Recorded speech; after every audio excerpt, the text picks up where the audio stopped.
Silicon Slopes Summit is Utah's original and longest-running grassroots tech event. It provides entrepreneurs, startups, and leaders the resources and community they need to succeed. With the pandemic behind us, we're excited to bring Silicon Slopes Summit back to its original January dates in conjunction with the Sundance Film Festival. We have some unbelievable news. Silicon Slopes Summit is free for all Utahns for the first time ever. You heard that right. Silicon Slopes Summit is now free. For those looking for an upgraded experience, we are also offering VIP tickets for just $95. Thanks to our partners, sponsors, and government leaders, Silicon Slopes Summit is the most accessible tech and startup event in the world. Summit will be hosted in multiple locations throughout the week in both Utah and Salt Lake Valley. There will also be a Startup Alley at Summit this year, where startups and entrepreneurs can meet with investors from around the world to pitch their ideas, receive feedback, and promote what they're building. Of course, we'll be bringing in world-class leaders and speakers, as we have in the past, but we'll also be hosting specific tracks and bringing attendees together for curated networking in a way never done before. You don't want to miss this year's summit. To register, buy VIP tickets, learn about sponsorship, and apply for your startup to be part of Startup Alley, go to siliconslopes.com/summit. That's siliconslopes.com/summit. Right. Paul, good to have you. As always, this is your second appearance. You may be one of the first people who's had a second appearance on this show, which is incredible. Thank you for that. Hopefully you have 1,500 appearances before it's all said and done. That'll tank your show. Well, what you have done for this community is just so remarkable. And maybe we lead off with something that we've announced since you last came on, and is public and is everywhere. And that is that Silicon Slopes and Tech Buzz News have partnered together on the news side of things. And Tech Buzz News is all over the Silicon Slopes website and app. And yeah, thank you. I love that. It's just incredible. Yeah, I've received universally positive comments from the community. And not that I expected anything negative, but it was universally positive and people are like generally happy. And it gets more distribution for us. So thank you. And hopefully it's helpful to the Slopes. Oh, it's incredible. Yeah, I think we need more of that type of stuff in this community. I think you probably agree. If we're all on the same team at the end of the day, we're all just trying to grow Utah. I want to thank you for leading out on that. So reaching out, suggesting it, making it happen. It was seamless. Oh, of course. Yeah. Well, it was an honor, and it is an honor to have you guys on there. Hey, I had somebody in here recently and they were talking about the Nail It Then Scale It book and how that's been the model for startups for so long. And obviously you wrote that, you and your co-author, Dr. Nathan Furr. Nathan Furr. Yeah, he's great. You two wrote that. It's a legendary book. It's one of the, every startup needs to read type of books, which must be interesting for you. That's what an honor. And that must be humbling. But I can't remember who it was, and I probably should have taken note of this before we started recording, but they're like, I'm not sure that works in the AI era. What do you think? Oh, I have half dozen startups I'm working on today that are applying those principles. And I'll be glad to unpack it and tell you specifically. But no, I discovered by brute force what Clayton Christensen had eloquently communicated about applying the disruption theory to a startup. And at the essence of what you're trying to do, you're trying to find an unloved, underserved customer. Before you start building something and just going out there, you look at this, as Clayton Christensen's words, you're focusing on non-consumption. And so every time, if you look at through the lens of everything I do, like every project I work on or am working on, have worked on, we look at through that same lens. And so maybe it's not so apparent in the title, but you're basically looking for somebody who's not currently on your existing demand curve. And you find somebody who's disaffected or off that curve, and you're wrapping yourself around them.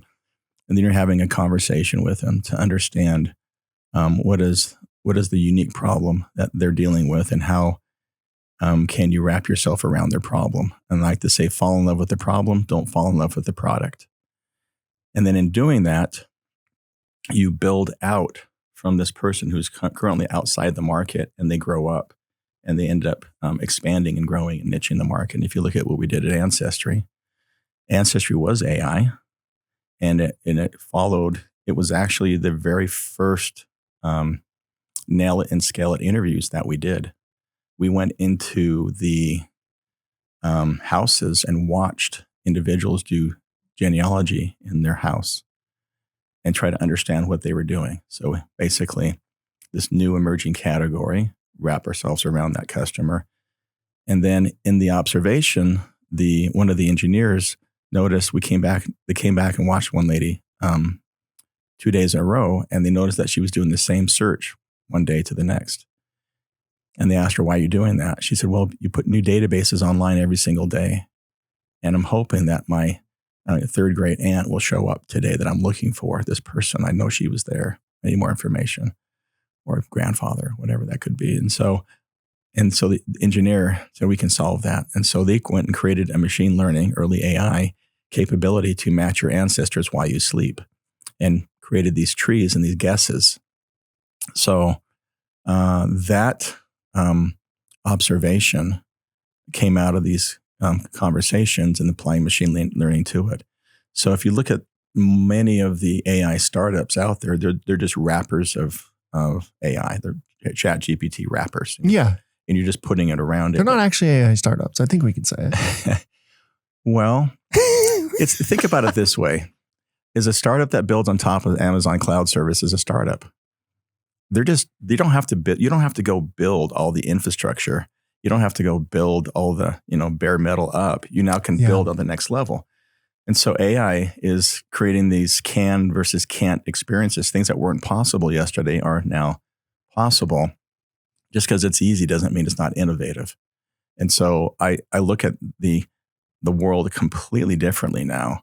And it's one of the most exciting entrepreneurial times I've experienced in my career. And I've invested in a lot of startups. Last count is over 150 direct tech investments.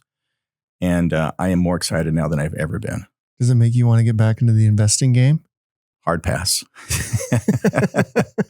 It wants me to get into the building game. Yeah. And so we have a labs, Alta Labs, and we're just building companies right now. Yeah. Yeah. So going back to nail it then scale it for a second. Do you think those same principles, like if you had to rewrite that book today, would you change a word? Probably. I probably use some more modern examples for sure. And I would probably add a consumer section, because this was built as a B2B book and it's still relevant as a B2B book. I have since written papers and have my top 12 rules for consumer startups. And so things I would add to it. Absolutely. The core principles, I think I could expound on them a little more, because I have had many conversations of things that didn't fully make it in. But in terms of what's in there, I think it works. It works. It's still being taught at many universities, and I'm still shocked by it. Yeah. How did it grow? I don't know that I've ever even asked you this. Like, seriously, because it's like one of the foundational books. I mean, what was that one that Eric Ries wrote about startups? Yours was before him, Lean Startup. But yeah, we published this before he did. Yours was before his, but that one seems to be another one that startups like are required to read and that type of thing. But Nailed It and Scale It has always been that. How did you grow that? Did you self-publish it? Did you find a publisher? How is it so big? The idea came, we were vacationing in Montana, and our next door neighbor at the cabin was Stephen Covey. And so he was just so sweet. He would take us out on his boat and give us plane meal tickets. And we was in Montana. And so Jenny and I were out in his boathouse. He was just tinkering around. And we just said, can you tell us how you write your books? And he said, and this was the inspiration moment. He said, I give a speech. And if it gets good enough where people come up afterwards and want copies of my speech and it went over really well, then I take that speech and I write it down and I publish an article with that concept. And if it gets published, that's one chapter of my book. Then I keep going till I have a book. And I don't know if he wrote all of his books like that, but I thought I could do that. So I started giving speeches on my observations of the startup process and what we had done at Ancestry, and taking that and expanding that. And I had worked with a guy named Jeffrey Moore, Crossing the Chasm, Regis McKenna, and others when I was at Folio. And we had hired the McKenna Group, we hired Jeffrey Moore, and I was the student of the startup process. And I remember talking to Jeffrey one day, and I said, can you tell me step by step how to get across the chasm? And he jumped up to the whiteboard and he started drawing a diagram. And he says, it's like a management problem. And I realized that nobody actually knew step by step how to create a high growth startup. So I thought, if nobody knows, maybe I could be that expert. And so I dedicated, tons of research and iteration and throwing things at the wall over the next few years. And so I had a lot of ideas starting in the mid 90s. And so by the time early 90s, 93 started actually, iterating on this idea. And so I ended up giving speeches, recording the speeches. Jenny would transcribe them for me, and we put them into a chapter format. And then Gavin Christensen introduced me to one of his close friends, Nathan Furr. And I said, do you want to collaborate on a book? Because nobody's going to believe it coming from me. I barely graduated from college. And you have a PhD in entrepreneurship, which I think is an oxymoron, by the way. And he laughed. And so he said, great. And so we collaborated, and I would throw the outlines over the wall. Nathan would put stories to it. He'd throw it back over to me. I would write some information in there about what's more nuanced details of the startup process. He would describe it in more elegant terms. And we published a black cover edition, which freaked me out because I had all the insider stories of stuff I shouldn't tell and get me in trouble. And so he published it just for his class. And that really got me motivated to finish, because I had a sprint to go make sure that it was cleaned up. And it was that season that Jenny had was diagnosed with multiple myeloma. So I was in Mexico with the kids while Jenny's getting her bone marrow transplants. I couldn't sleep. So I just basically finished it and ended up getting it out. Then we self-published it on Amazon and just threw it out there. It was a self-published, no promotion. And you would have been one of the first to do that. It was very early because Amazon's self-publishing machines were so hokey that every cover had a different color on it, and they were all discolored, and the books looked terrible. Mm-hmm. And they came off, and people were asking for the money back because it was such poor quality. Mm-hmm. But we very, very early self-published on the Amazon platform. And that's it. Nathan's gone on to write several books, and he's got Harvard to back him on books and stuff like that. But every time when he does it, he comes back, it's like, how many copies have we sold now? Because I have to go tell them how many we've sold. So and it still astonishes me how many thousands of copies we sell. It just astonishes me. Like, it's been, I don't know how many years, 15 years. Yeah, it's crazy. I mean, people still talk about it all the time. Yeah. I swear it gets brought up to me at least once a month, that book. Yeah, it became a meme at BYU to tell somebody that they were dumb with their startup idea. They'd say, what do you think about this? And then people would say, have you read Nail It and Scale It? And so that was hilarious when I learned that. If you were to write another book, what would it be on? How we cured cancer. Yeah. How do we do that? Yeah.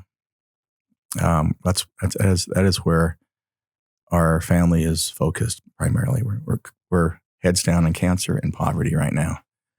And so it will be how we cured cancer, not how we're going to cure cancer. So it'd be like, here's how we did it. But I can tell you what our hypothesis is. Yes. If you're interested. Well, tell people the nonprofit that you and Jenny run.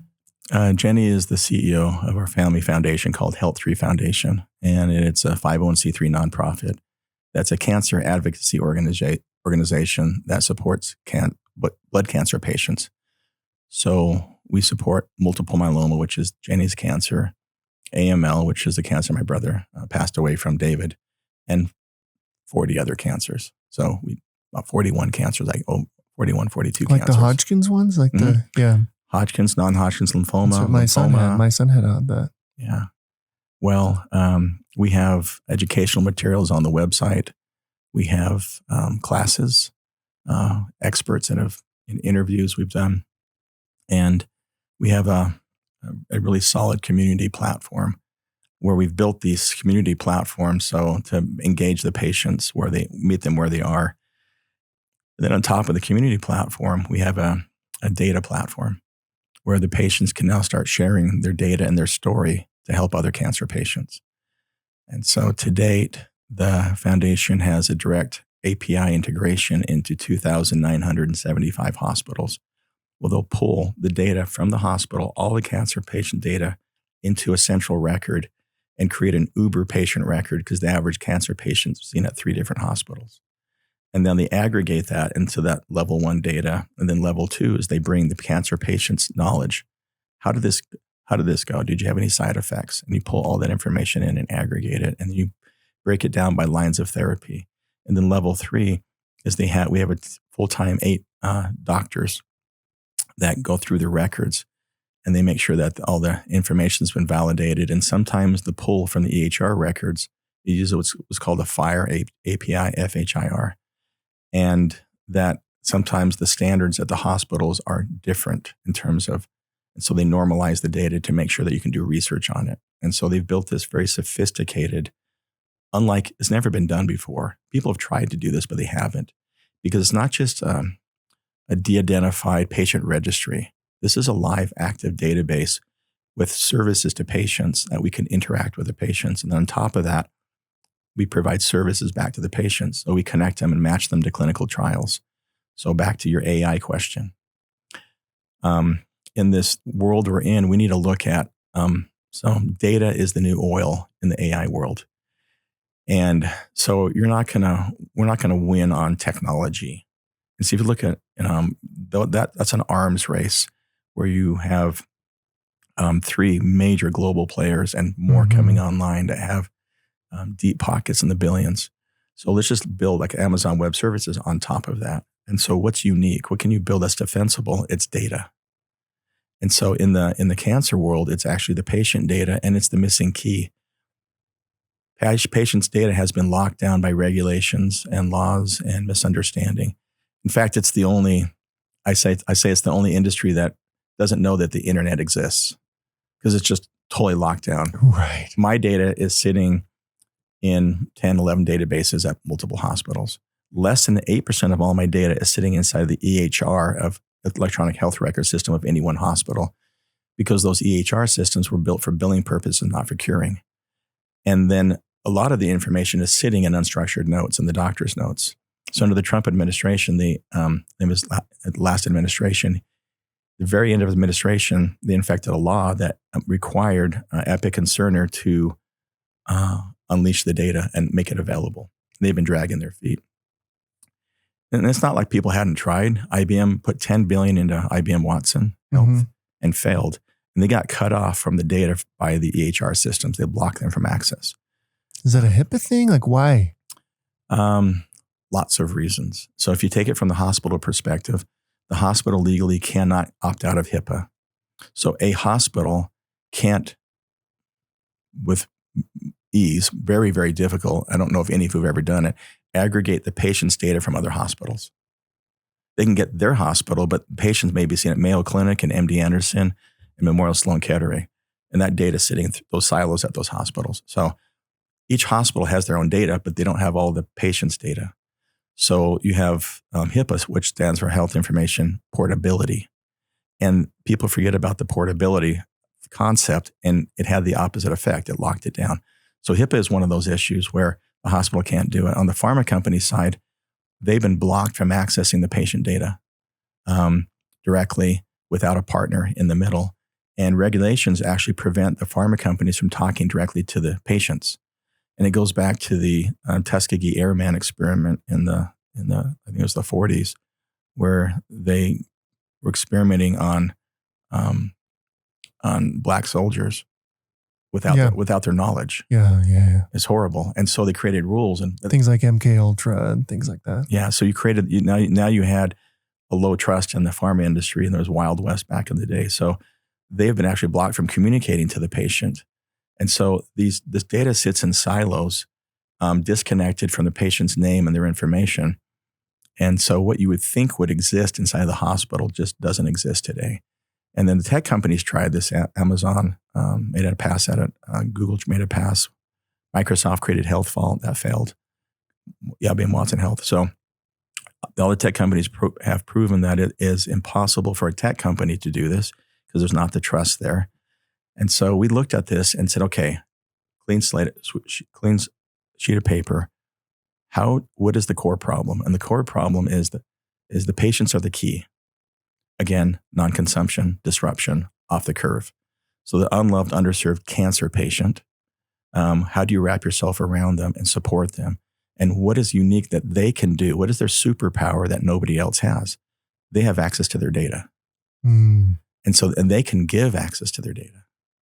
And so what we figured out is how to create a data agreement in partnership with the cancer patient. So they sign a confidentiality agreement, and then they basically have enabled the HealthTree Foundation through their HealthTree Cure Hub platform to go pull their data on their behalf and pull it in. So think of it as banking, what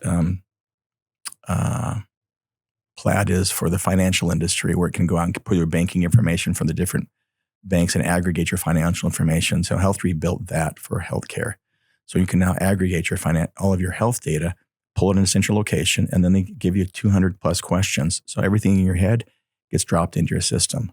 And then that gets validated. Plus you can start integrating all of your quantified self devices and all this other information. So you have the most complete record in the world of your health. And then on top of that, there's services. Now they do clinical trial matching. So clinical trial matching is a perfect AI application. Jenny, my wife, has 80,000 lab markers in her records from the various hospitals.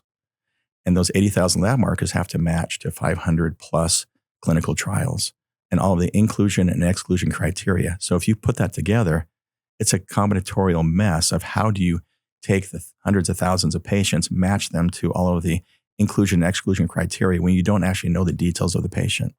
So we built an AI capability to match clinical trials to the patients and give them an order and a ranking, identify what's missing, and help them make a decision with their doctor. And less than 5% of cancer patients participate in clinical trials because it's almost impossible to get the match figured out. Yeah. So that's the first thing that we did that we think will have a massive acceleration on research, which will shorten the time to find a cure.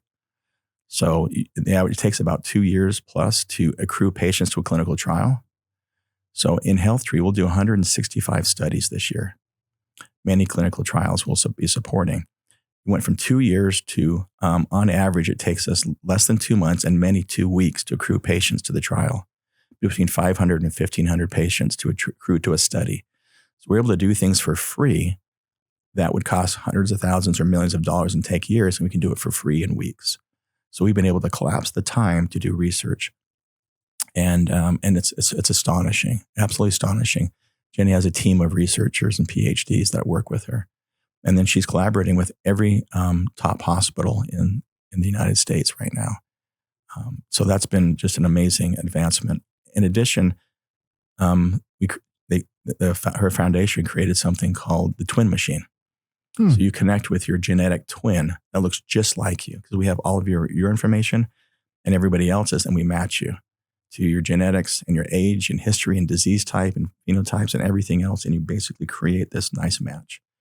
And then we put a social network on it so you can go talk to your twin who's 10 years ahead and say, hey, you had acute myeloid leukemia or you had DLBCL and you came out of it. What did you do? And I can see your records here, but you can tell me more about the journey on a de-identified basis, or they can actually chat with each other. So that twin machine is what got Jenny on the Today Show, because they couldn't believe that was even legal, let alone how did you pull it off? And then we also can match them to treatment options. So it turns out that 80% of patients that have myeloma are treated by a general oncologist. So Mayo Clinic, University of North Carolina, and there's a third study that was done that said you live 2 to 3 years shorter if you don't see a specialist on your first visit. Are you serious? Existing drugs, no changes in the drugs whatsoever. It's just the doctors using the right drugs and the right combinations for that particular patient. So it's optimized medicine, not personalized medicine. And so Jenny believes that you should not be disadvantaged because of your zip code and you don't live next to a specialty center. So she built the capability of matching you to optimal treatment options based on your criteria. And she crowdsources the information from dozens of the world specialists and then makes not recommendations, but here's some preferences and some ideas you can take to your doctor, have those conversations.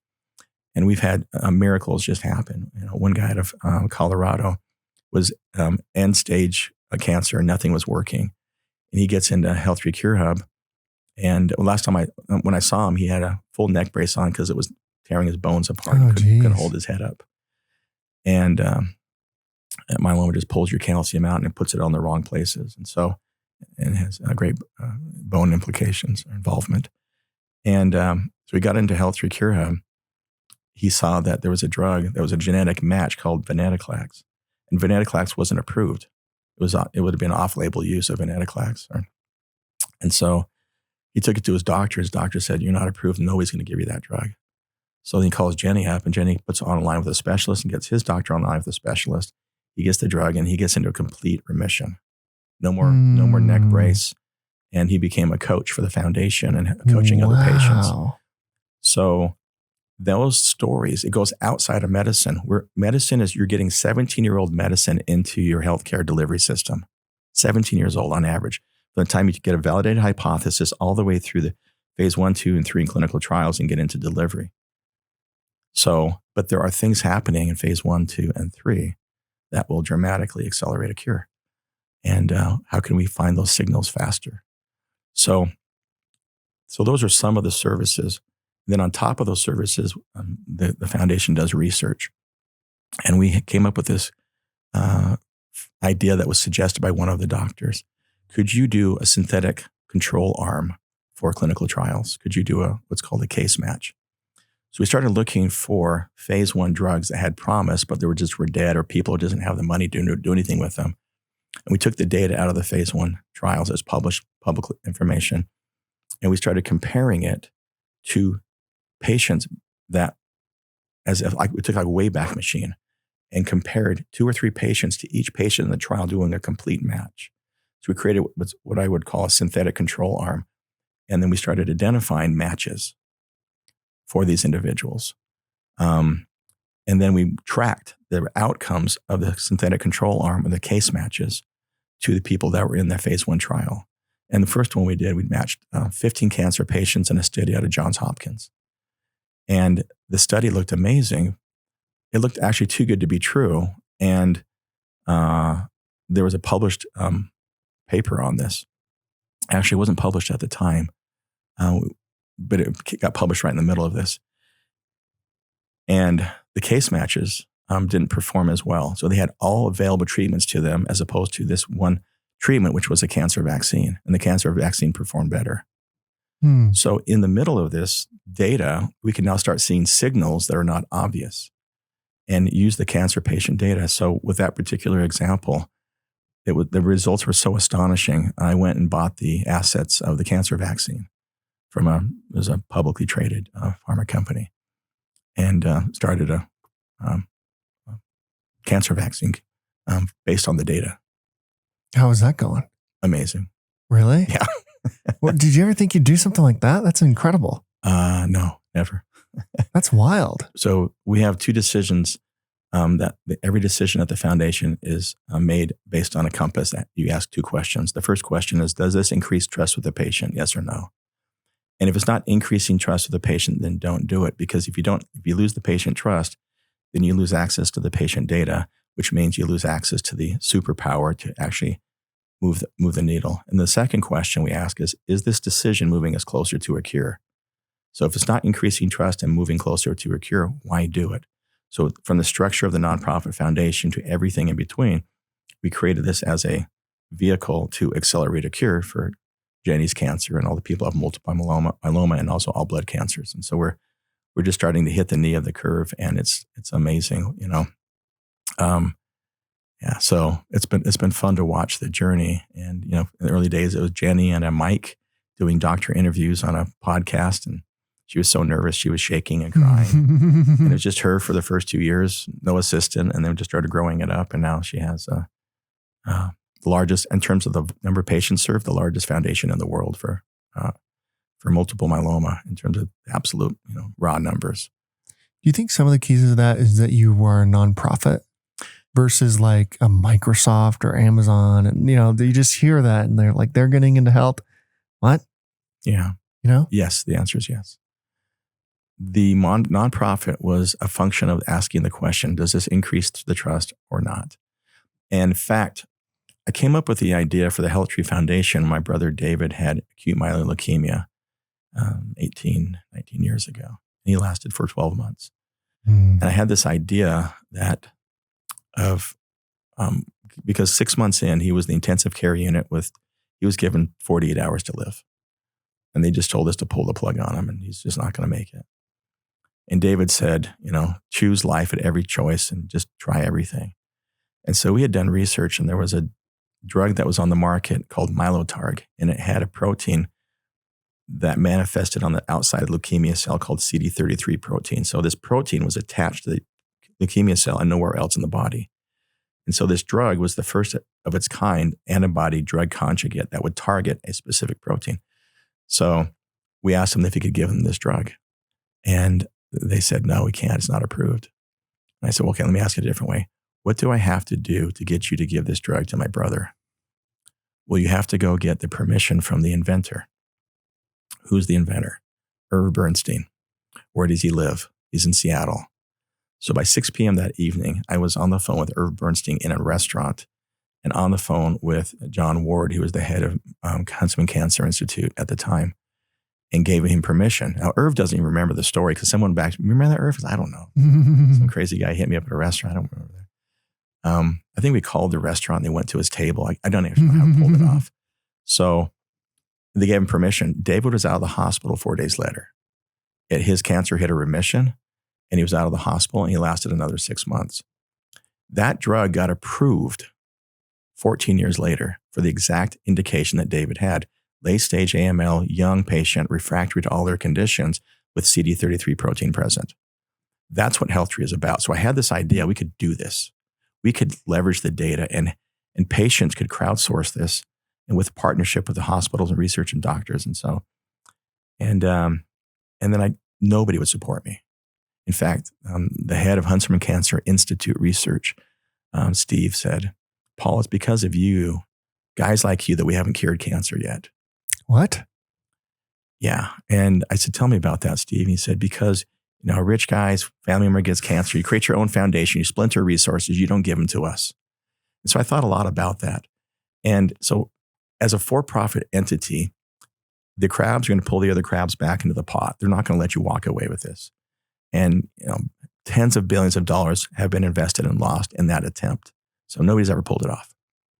And I have received so many business plans over the years from entrepreneurs saying, I've got this idea. We're going to aggregate patient data and do ABC. I said, okay, how are you going to do that? Well, we'll just get the data. So hard, very hard. So the design, so it wasn't until Jenny got cancer and I didn't care about anything else but curing her that I let go of all hopes of monetization. I don't care. I don't give a rip about it. And immediately, the whole idea became super clear to me how to do it. So in a weird way, the monetization was holding back the ability to see the answer. And that was the key is, you operate on love. I just care about getting Jenny cured. And so that motivation came through, the authenticity came through, and the ability to connect with patients came through, and which was really key. And we were still struggling. So we realized that we had to go do this ground game. Paul Graham says early startups don't scale.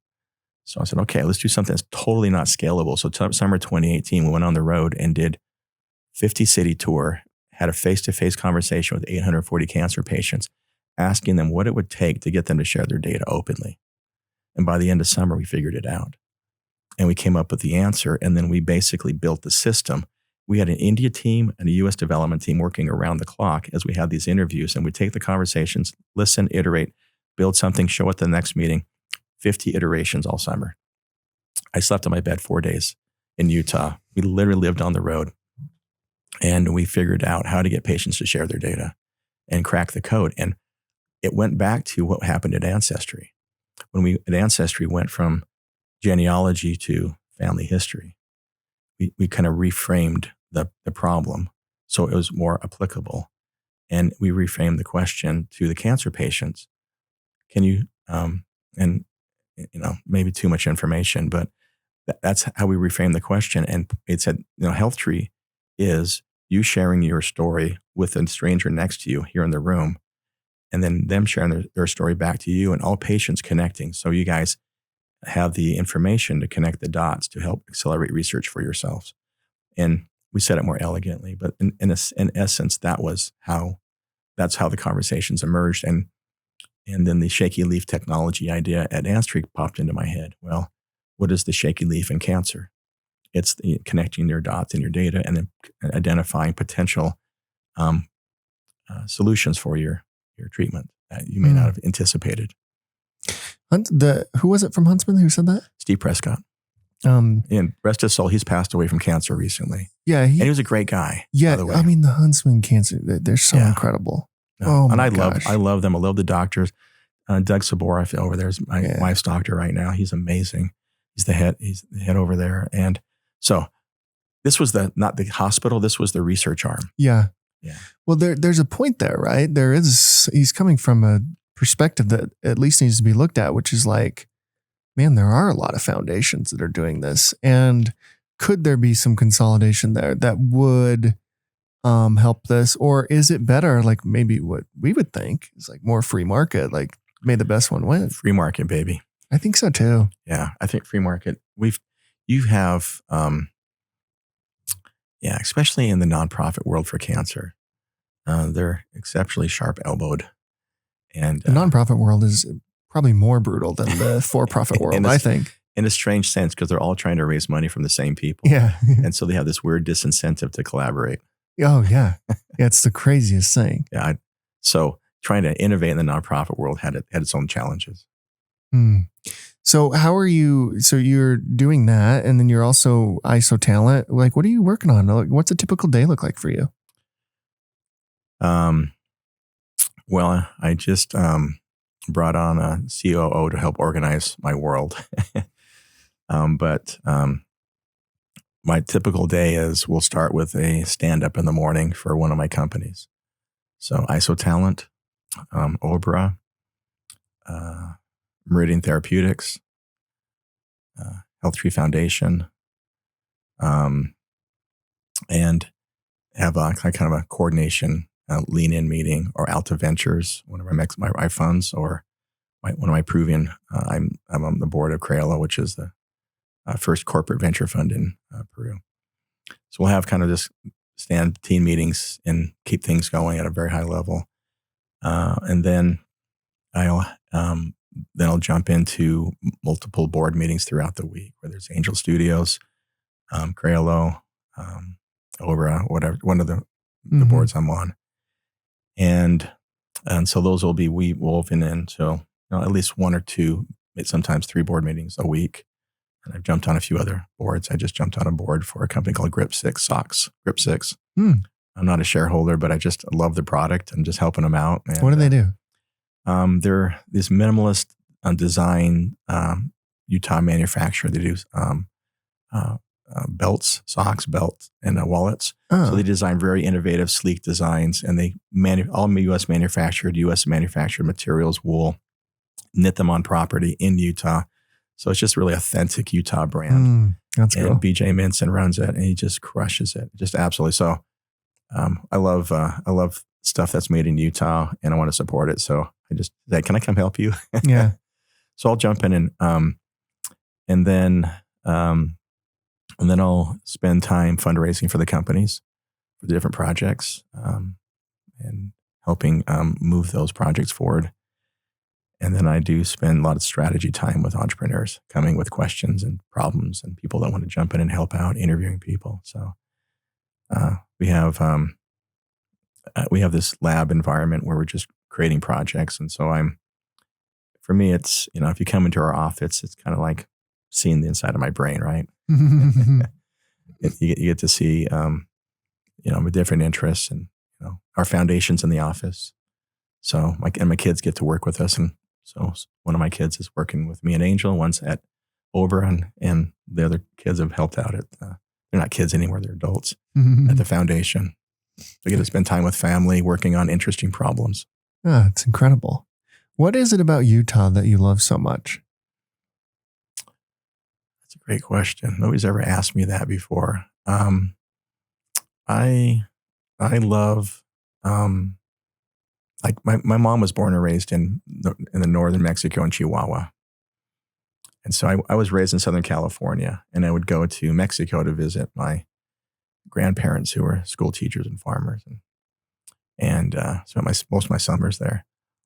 And that small town feel, that sense of community, really formed my childhood. I didn't get that in Southern California. We don't know your neighbor 2 doors down. Mm-hmm. And so when I came to school in Utah, back in the day, it felt a lot like, Mexico for me. And in terms of, the sense of community. And I love that it's family centric. I love that. And there's pros and cons to each side, right? But I brought my friends from Mexico here and from Monterey. And they said, this feels like Mexico. You have the mountains here in Monterey. You're family centric. You love God. You're industrious. They said this feels like, so they felt like a kinship, which I thought was super interesting. You don't really think about that. Yeah. But northern Mexico, Monterey is very industrialized and very modern. So I love that there's a startup in every garage in Utah. Yeah. Every single person I know is working on something. It's the entrepreneur capital of the world. It is. And so you have a loving people. You have a government that gets out of the way as much as they can. On the principle, they try to get out of the way. And then you have people that are actually out solving the world. And conversation after conversation will turn to, here's my startup, but my side project is we're going to Africa to do this. We're helping build houses in Mexico for this. And the service nature of the Utahns is just astonishing. So it's like, I love it. I don't know. Nobody's ever asked me, but I just think about those things and it makes me happy. How do we keep it that way? Because there would be some people who say that's already gone. The community, close-knit, that type of stuff. I disagree. I think we're still hanging on to that. But if I'm like Governor Cox or whoever's governor next and in the legislature, I'm thinking about how do I maintain what makes Utah special while we grow, and that growth is inevitable. I think one of the ways to do that is, we're drinking from wells we didn't dig, and just remembering, learning our history and see how we got here and understanding our roots. I think we don't study our history and understand it and appreciate it. We think we just reinvented the wheel and are patting ourselves on the back. And so I think part of it is understanding the context for how we got here is really critical, and understanding how our traditions are, and they might seem goofy, the Days of 47 parade, but going back to how we got here, and don't lose our roots to what the foundations of what this unique combinatorial of possibilities that make Utah one of the innovation capitals of the world. You have a higher probability. This was a Stanford study we published on TechBuzz News about a year ago. An entrepreneur in Utah has the highest probability in the world of creating a unicorn in Utah. Yeah, it's wild. on a wild. probability basis. So there is something that formula is kicking out. And how do we not lose it? Keep, be grateful for where we came from. And then, I don't know how to say this without, I don't know. Maybe sometimes I just shouldn't say things, but it is astonishing to me the low dollar amount it takes for somebody to forget their principles. Yeah. That's such, I just want to hang on that. That is such a critical statement that you just said.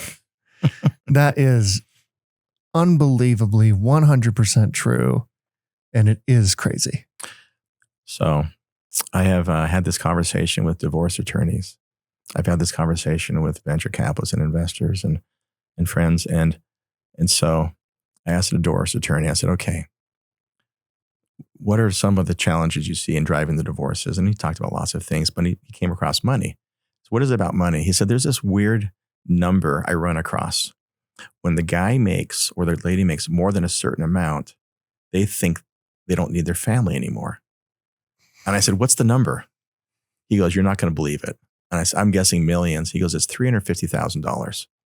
He goes, it starts at $350,000 when they start having this abnormal, they get a windfall and they think differently.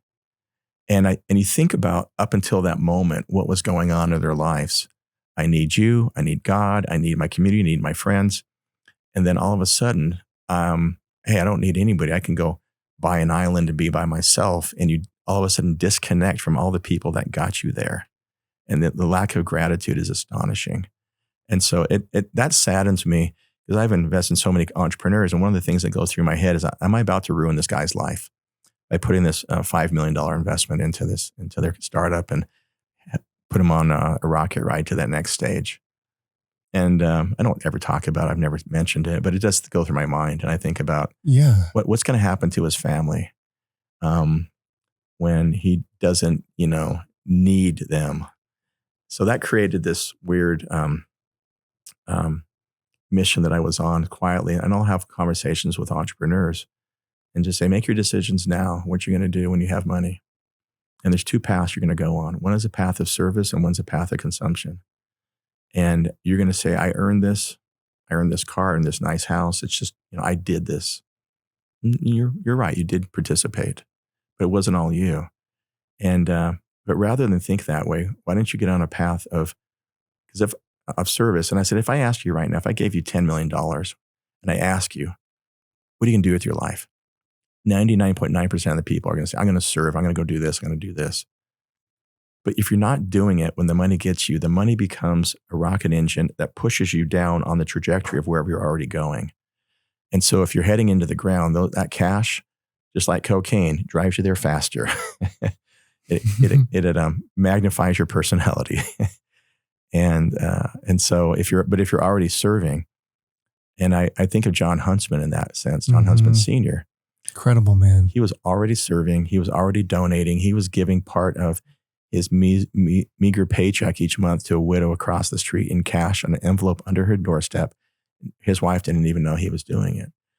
And then when he had money, he just continued those actions and became one of the most prolific philanthropists in the state of Utah has ever known, because that's who he was and that's what he was doing. The second and third generations from wealth always loses it.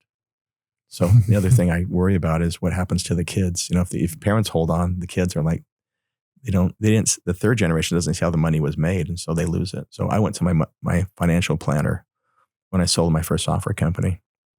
He goes, okay, what do you want to do? Tax planning? I said, no, I want to write a will. Okay, who are you going to give it to? Not my kids. He goes, what? I said, yeah, they get zero. What do you mean? I said, well, you tell me one second or third generation family that's not screwed up, and you can talk me out of this. Comes back about 2 months later. He goes, I can't find one. We had this conversation. I said, okay, I love my kids too much. I'm not going to give them anything. And they all snuck into the will. They've all looked at it like, hey, Dad, what's going on? I said, go do a startup. Get out of my hair. And so we can transfer wealth by investing into their ideas or investing in education. But I think it's made a huge difference in their lives. They're all amazing, doing amazing things. My son Clark is a Marine fighter pilot officer. That's so cool. as manly as it gets. His wife is, a physician, learning to be a physician's assistant. And each of my children are followed their dreams and their passions. And I didn't get in the way. I tried not to screw them up. Paul's a data scientist at Angel Studios. Clark Reed wants to go solve poverty, and so he's chasing down his ideas and working on that. Megan wants to cure cancer and do research, and so she's running that down and becoming an amazing researcher. Sam's a musician and very, very, very talented. Wants to be a surgeon. So these are and my son Neil, who's very curious and interesting and has multiple startups every summer. So I love the fact that, in fact, one of the things we do, in our family, you get to choose which instrument you play. We're very democratic, and which startup you create every summer. So we encourage them to go try, explore, break things, and then try to get out of their way. And so trying to make sure that I'm not falling into the same trap that I have observed for decades. That kind of a strange answer. No, it's a super important answer if you ask me, and this is something we don't talk about as a community nearly enough, is what happens when you've hit success, in quotes, which is money. And you've had all this success in business, you've had all this success in the world, right? And so you go to work and you're praised, and people write articles about you, and you think that means something, and you get invited to speak, and so that means something, and your ego is like, holy crap, I'm bigger than anything.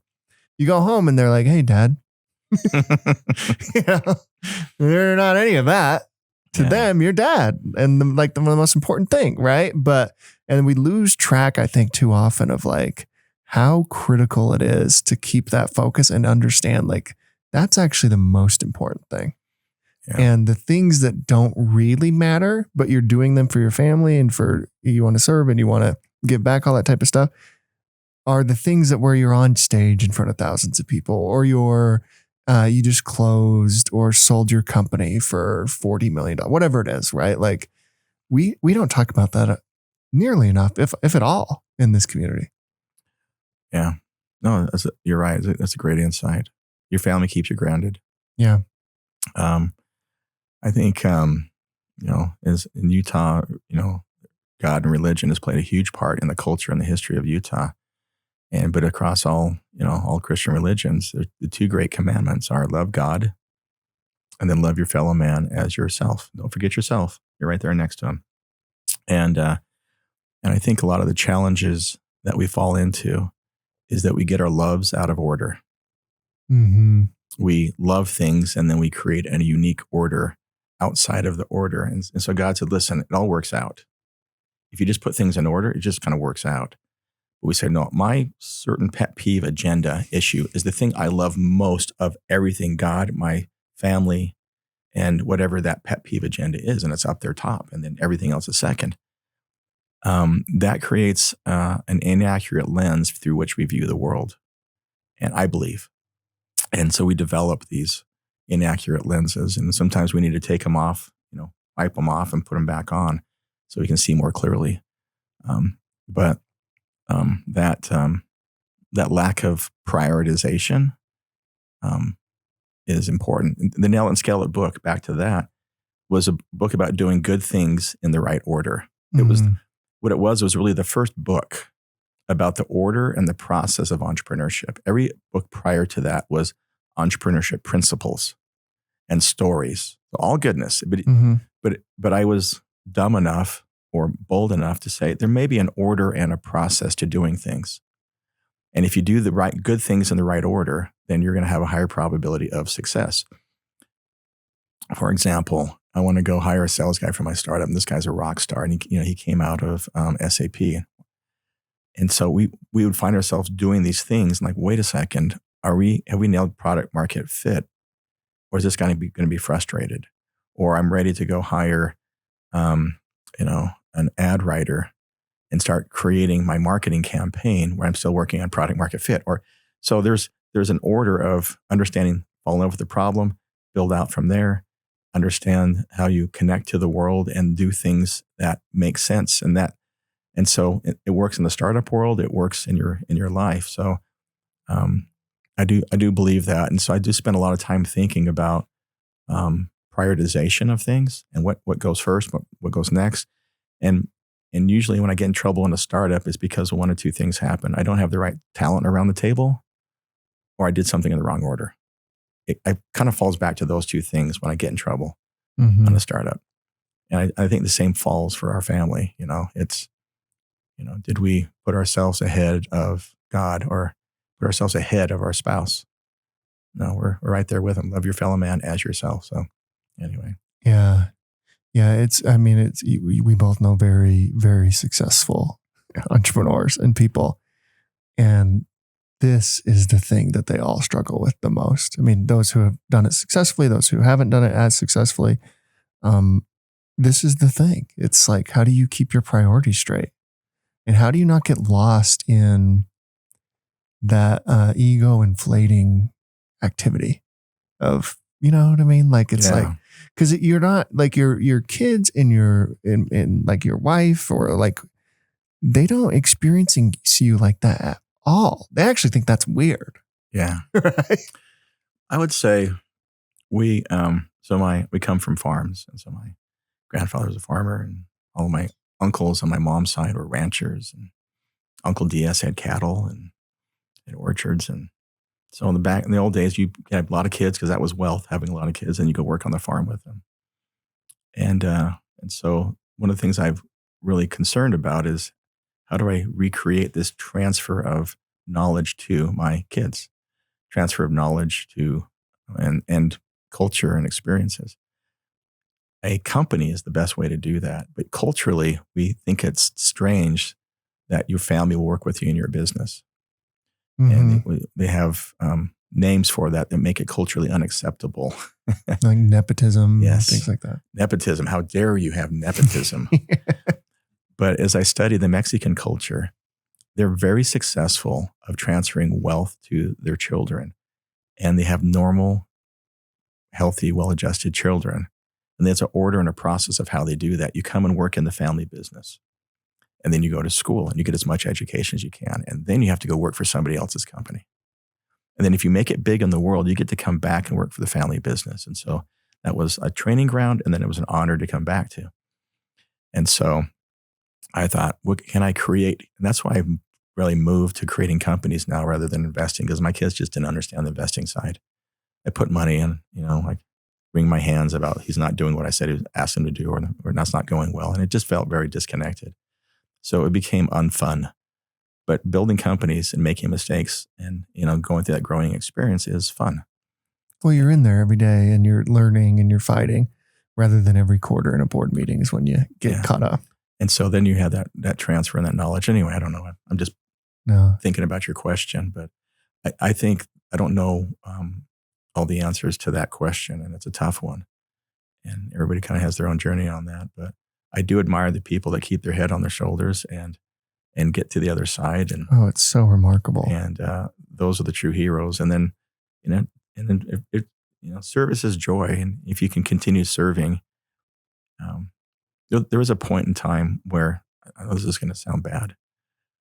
I sold a software company. I had enough in my checking account to buy every house on my street.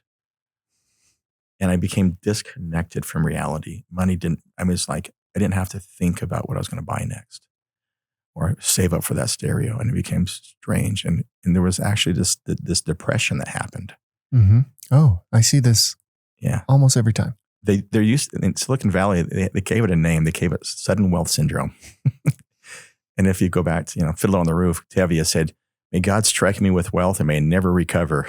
So if wealth is a curse, but you have this sudden wealth syndrome that happens, and it was a weird feeling.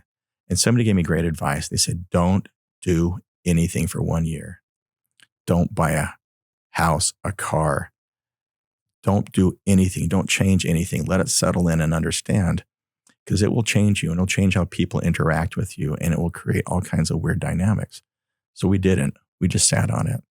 We had the ugliest house on the street. We had a carport.